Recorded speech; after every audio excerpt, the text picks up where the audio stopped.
Ah, jenengan niku panglimbang 5 menit dina Selasa Pon tanggal 17 Maret tahun 2026. Kapetik saka Injil Yohanes bab 5 ayat 1 tekan 3a. Katerusake ayat 5 tekan ayat 16. Jroning ngaso sawise ndangiri tanduran terong kebon mburi biara. Buder Basuki Kondo. Gelem bakso apa sih?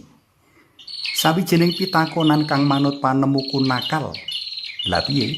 Wong wis ngerti ana wong kepanasen, keluwen pisan kok isih ditakoni gelem bakso apa sih? Lah mbok yo ndang ditukokne apa piye? Rasah taren-taren. Nanging aku ora nuruti ati sing rada mbedhedhek mau.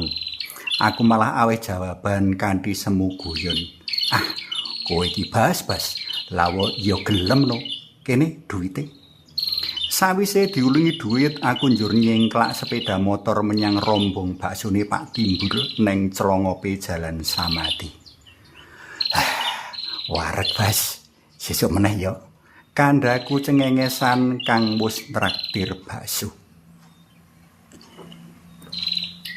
Pitakonan saemper cecala padha kita temokake ing waosan dina iki.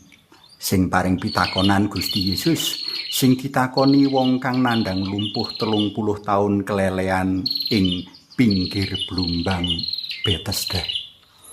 Wong wis pirsa lara 30 taun, Gusti Yesus ki kok ya ndangu semu guyon. Apa kowe gelem waras?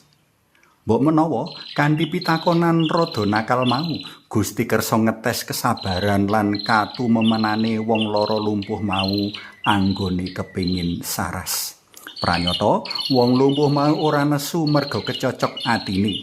Suwalike dheweke wis sinau kesabaran saka kahanan lelarane.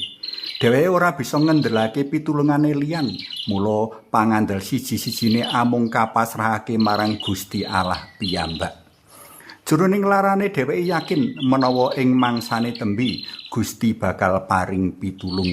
Mula kanthi sabar dheweke atur wangsulan. Ah, jenengan niku lha nggih cetha to Gusti, kula kepengin saras. Ning boten wonten tiyang ingkang ngangkat sarta nyemplungaken kula wonten kolam mriku rikala blumbangipun ngombak.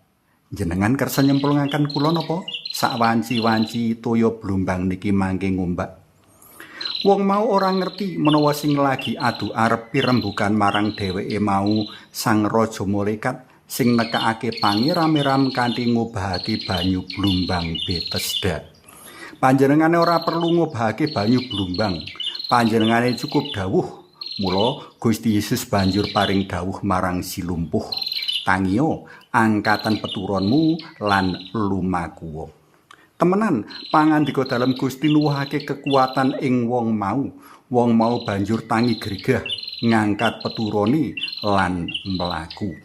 Pranyata sikap sabar ngemu guyon ndadekake pikirane wong mau tetep bening saengga kanugrahan kasarasan. Para tresna pelem kinasih wis akeh bukti menawa sifat sabar lan rasa humor kejaba bisa dadi pangenteng-enteng jroning panandang nanging bisa manjurung cepet sarasi sawijining panandang. Luwih-luwih menawa kasabaran lan rasa humor mau sinartan pangandel kang kandel sarta donga kang panter. Kadangkala wong kepara Gusti uga nanting kesabaran lan pangarep-arep kanthi pitakonan kang sajak gawe sengkel. Ing mangsane Gusti Rena, panjenengane bakal ngijabahi donga-donga silara, donga-donga kita. Prayoga mangsa prapaskah iki uga kapigunakake kanggo olah kasabaran, sabar nanggung rekoso minangka penderek dalem Sang Kristus. Suwawi sami munjuk, kunjungasmu dalam Yang Rama, so Yang Putra Tuwin Yang Roh Suci. Amin. Gusti Yesus sang sumber kasarasan sejati, mugi kabiyantu kawula ngolah raos saengga tansaya sabar nanggel menapa kemawon amrih saged nyumurupi rawuh dalem ing salebeting prastawa ingkang boten ngremenaken.